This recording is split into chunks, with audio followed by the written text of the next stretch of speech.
денешната пресконференција е по повод 11-то издание на меморијалниот турнир Миле Нешковски, кој ќе се одржи од утре до недела во салата на Средното општинско училиште Ристе Ристевски Ричков во Прилеп.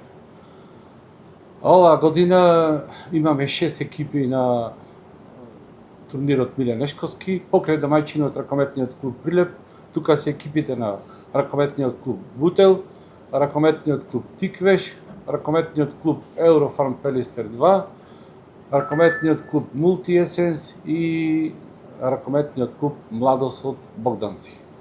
Агендата за овогодишниот турнир е следна.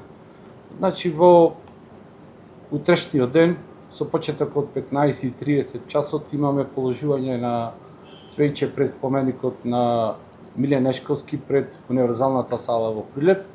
После свеченото отварање на турнирот започнуваат и надпреварите во салата на Средното општинско училиште Ристе Ристевски Ричков. Првиот надпревар го играат екипите на ракометниот клуб Бутел и ракометниот клуб Тиквеш со почеток во 18 часот. Додека вториот надпревар го игра домаќинот на ракометниот клуб Прилеп со почеток од 20 часот со ракометниот клуб Мултиесенс. За 21-ви, тоа е петок, од 18 часот надпреварот го игра ракометниот клуб Тиквеш и ракометниот клуб Еврофарм Пелистер 2. Надпреварот од 20 часот е ракометниот клуб Прилеп и ракометниот клуб Младост од Богданци. Во сабота надпреварите исто така почнуваат од 18 часот, надпреварот помеѓу екипата на ракометниот клуб Еврофарм Пелистер 2 и ракометниот клуб Бутел, додека од 20 часот надпреварот е помеѓу екипите на Мултиесенс и ракометниот клуб Младост од Богданци. Со тоа што групните надпревари во сабота завршуваат, а во недела почнуваат разигрувањата за место. Во 16 часот играме за 5-то место, во 18 часот играме за 3-то место и во 20 часот имаме финалниот надпревар. После тоа следи доделување на наградите и свечено затворање на турнирот. Тоа е во однос на агендата на овој турнир. Мора да кажам дека овој турнир има покровители. Спонзори на овој турнир се генералниот спонзор на ракометниот клуб Прилеп, компанијата Конфи Ангел, на голема благодарност за поддршката. Исто така локалната самоуправа на град Прилеп, исто така имаме спонзорство од Министерството за спорт и неколку приватни компании. Доколку не беа тие, овој турнир немаше да имаме можност да го организираме. Четврта недела од почеток на подготовките одигравме добар турнир во Струга. Четврти надпревар, 4 надпревари. Првиот надпревар ни беше во Маврово со Алкалоид. Па продолживме со Вардар и на крај завршивме со Бутел и со домаќинот Струга. Турнирот во Струга го завршивме на 3-то место позади Охрид и Вардар и се представивме во едно добро светло таму. Овој турнир во Прилеп ќе ни послужи да видиме точно цел ростер до каде може и на кои играчи да рачунаме до крај. Целта е во игрување на екипа и да дадеме шанса на некои играчи што играа помалце, трошеа помалце минутажа.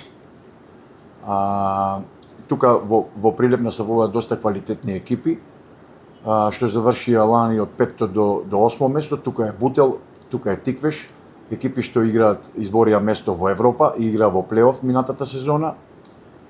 Исто така ние и Еврофарм 2 завршивме позади нив. И тука се две интересни екипи, Мултиесенс, која е составена од младински репрезентативци и кадетски, игра многу брз ракомет и има доста квалитет, и Младост Богданци, која доста се појача во ова сезона, исто влезе од втората лига. Ви кажав, целта не е по секоја цена да се форсира и да се оди на се или ништо, мора да дадеме шанса и на некои играчи што немаа минутажа и мислам дека ќе изиграме добар турнир. Јас имам едно прашање, односно неколку прашања во врска со престојната сезона.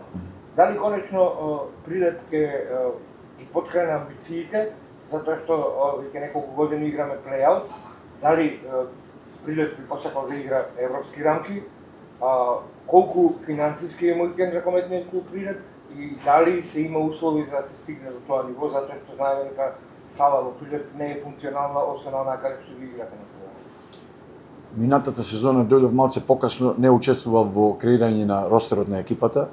Играчите што беа доведени во странство не се покажаа во добро светло и заминаа многу брзо од клубот. Ова година и во текот на годината лани го донесовме Никола Цветановски и Никола Шипинковски, што се покажаа дека се добри појачувања. Никола Цветановски беше и претходно. А оваа година ги донесовме Благојче Трајковски, го донесовме Петар Марковски и Андреј Стојановски, што се добро појачување на клубот и целиме на топ 5 или 6 место да влеземе во плей-оф, а со тоа излегуваме во Европа. И мислам дека е време и имаме екипа да играме европски ракомет, а со тоа околу салите мислам дека тие се технички, општински проблеми, клубски проблеми што треба да се решат наскоро. Колку финансиски моќен ракометниот клуб Прилеп за да помогне да се дозасили екипата, да се направи конектниот ростер и да се парира на еден, ако не друго барем на еден Охрид кој што сега е моментално меѓу врвот. Мислам дека ростерот за оваа година е затворен. Тука сме финансиски испланиран буџетот, можда евентуално уште едно појачување во текот на сезона ќе видиме како стоиме со буџет. А таа четворка што е горе е доста квалитетна и мислам дека ние од 5-то место пак до 8-то место екипи сме далеко од тие екипи. Може да прикажеме добра партија ако имаме добар ден дома да сме блиску до тие екипи, но тие се далеко проектирани се за Лига Европа, за Лига Шампиони и се доста квалитетни. Има ни недостатсува на две позиции уште по едно појачување, али се движиме во рамки на буџет и така го планираме тоа. Не се залетуваме, ќе покриеме со играчи што не се на тие позиции, во ростер, во ротација и ќе гледаме да одиграме максимално и со тие играчи што ги имаме. По турнирот имаме една недела во Прилеп, мислам уште една пријателска е договорена во последната недела и така ќе ги затвориме подготовките. Така се чувствуваме и така се однесуваме, ова се гради со години овде и е доста добра работа за градот и за сите. И мислам дека треба да продолжи понатака. Но тие се условите, ние работиме максимално, се адаптираме на тоа. Можда фалат некои работи, ќе биде добро за градот да имаме градска сала и за клубот и за све. И нас нема да ни промени ништо годинава во тренажен процес и во тоа, али добро е за градот до година ако избориме Европа и пласман во европски купови да играме во голема сала и да е све како што треба. Предпоставувам дека со нашиот излез во Европа мора еден објект да биде ставен во функција, доколку успееме да излеземе во Европа, таа ни е целта. Во проектираниот буџет целта ни е да можеме да излеземе во Европа и со тоа Прилеп да има клуб што може да се пофали во европски рамки. Така да се надеваме во иднина дека работите ќе се движа во добра насока. Во однос на салите, јас долги години околу таа работа дебатирам, барам и се уште барам решение од надлежните. Тука имаме проблем и на централно и на локално ниво, долги години. Се надевам дека оваа структура на локална самоуправа и градоначалникот господинот Дејан Продановски сакаат да го решат тој проблем и колку имам информации се ангажирани да го решат тој проблем. И треба да му дајме време да имаме некое решение во однос на салите. Инаку најголемиот проблем е тој, бидејќи не можеме да функционираме и со млади категории. Ние сега во моментов имаме 3 млади категории во клубот што работат, а доколку имаме и сала, можеме и 5 млади категории да работат во клубот. Со тоа што ние години уназад поддржани од локалната самоуправа воопшто не ни земаме членарина за децата, секој едно дете што сака да тренира ракомет, му е овозможено да тренира во ракометниот клуб Прилеп. Така да сметам дека овие сите работи во наредниот период ако ги решиме, клубот ќе дојде на едно повисоко ниво.